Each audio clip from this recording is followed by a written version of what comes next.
ভাবি, ছেলে হোক মেয়ে হোক দুটি সন্তানই যথেষ্ট। আপনি 10টা বাচ্চা নিলেন কোন আক্কেলে? বিয়ের পর আপনার ভাই দরগায় মোমবাতি জ্বালাই আইছে যাতে তাড়াতাড়ি বাচ্চা হয়। ও আচ্ছা, তা ভাই কোথায়? ভাইরে দেখি না। আপনার ভাইরে দরগায় পাঠাইছি মোমবাতি নিভাইতে।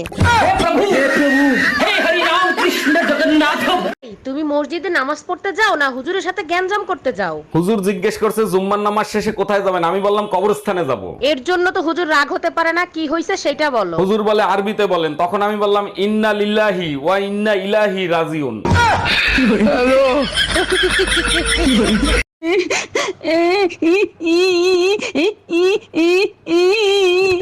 এমনি টেনশনে বাঁচতেছি না, তার ভিতর আবার নাকে কান্না কাঁদতেছে। এই কি হয়েছে তোমার? আরে না, কিছু হয় নাই। যদি 2000 টাকা দাও তাইলে হইতে পারে। আচ্ছা যাও, প্যান্টের পকেটে রাখা আছে, ওইখান থেকে 2000 নিয়ে নাও। আচ্ছা শোনো না, 3000 নেই?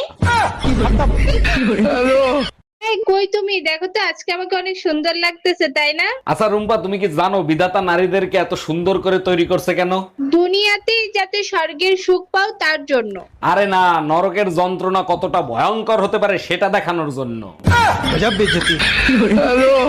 এই তুমি নাকি তোমার ছেলেরে কোচিং এ যাইতে নিষেধ করছো? তোমার ছেলে বললো শরীর ভাল লাগতেছে না, তাই যাইতে নিষেধ করছি। খুব ভালো কাজ করছো। এখন ম্যাডাম ফোন দিয়ে ফাও কথা বলবে, সেগুলো শুইনো। ম্যাডাম ফোন দেবে, তার জন্যই তো যাইতে নিষেধ করছি।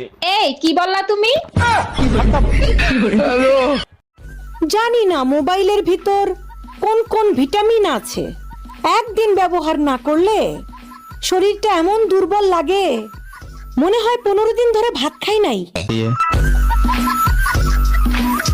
সবাই পুজোর মার্কেট করা শুরু করে দিছে, আর আমার কিটটা জামাইটা মার্কেটের নামটা পর্যন্ত নেয় না। আরে কি বলো, শুধু মার্কেটের নাম নিলেই হবে? যাও বলে দিলাম নিউ মার্কেট। শোনো, পুজোর মার্কেট যদি না করে দাও অসুরের মতো অবস্থা করে ছাড়বো। সেই সুযোগ তুমিও পাবা না, মা দুর্গাও পাবে না, কারণ এবার যে পরিমাণে বৃষ্টি আর বন্যা হয়েছে অসুর পানিতে ডুবেই মরে যাবে। আচ্ছা, একটা জিনিস আমার মাথার ভিতরে কোনো বিলি ঢোকে না। তোমরা মাইয়ারা বিয়ার সময় এরকম ভ্যা ভ্যা করে কান্দো কে? একটা কাম করে দেখাও, কি? সারা জীবন বিনা বেতনে চাকরি করে দেখাও। এই পৃথিবী উল্টা গেলে আপনার মায়ের সাথে আমার ভাইয়ের বিয়ে হবে না। আপনার মায়ের আপনি সাবধান করে দেন, নাহলে কিন্তু আপনার মায়ের ঠ্যাং বাইরে ভেঙে ফেলাম আমি। মা, আমার না হেলথ সরকারি চাকরি হইছে। এই শুনো, তুমি না পাগল আছো? রাস্তাঘাটে আমার ভাইয়ের হাত ধরে হাঁটাহাঁটি করো, তুমি আমাকে বাড়িতে যাবা, চা নাস্তা খায় তারপর রুমে বসে দুজনে বিস্তারিত কথা বলবা। এই কিছু টাকা দাও তো, মার্কেটে যাব। গত মাসে যে টাকা দিয়েছিলাম সেই টাকার হিসাব আগে দাও। জানো, তোমারে নিয়ে কাল রাতে একটা স্বপ্ন দেখছি। বলো কি, তাই নাকি? তা আমারে নিয়ে কি স্বপ্ন দেখলা? তুমি আর আমি বাসে যাচ্ছিলাম, বাস নদীতে পড়ে গেছে, সবাই সাঁতার কেটে উপরে আসতেছে, আর তুমি জানে কারে খুঁজতেছিলা? কারে আবার খুঁজবো? তোমারই খুঁজতেছিলাম। জি না, বাস কন্ট্রাক্টরে খুঁজতেছিলা টিকিটের টাকা ফেরত নেওয়ার জন্য।